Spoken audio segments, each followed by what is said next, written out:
नमस्कार मित्रांनो, 21 डेज सिरीजमध्ये आपलं स्वागत आहे। 21 डेजमध्ये आजचा जो टॉपिक आहे की तुम्हाला फक्त 21 दिवस फक्त fruit, salad, green vegetables and egg आणि स्प्राउट फक्त इतकंच तुम्हाला जेवण करायचं आहे।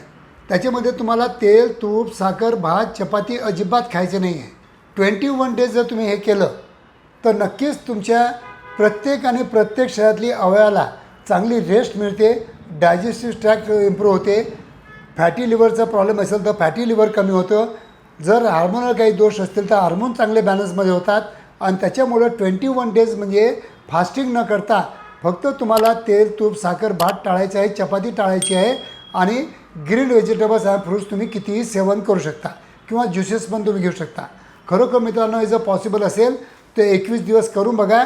तुमच्या सेक्च्युअल स्टॅमिनामध्ये आणि पॉवरमध्ये बराच तुम्हाला फरक दिसून येऊ शकतो। धन्यवाद मित्रांनो।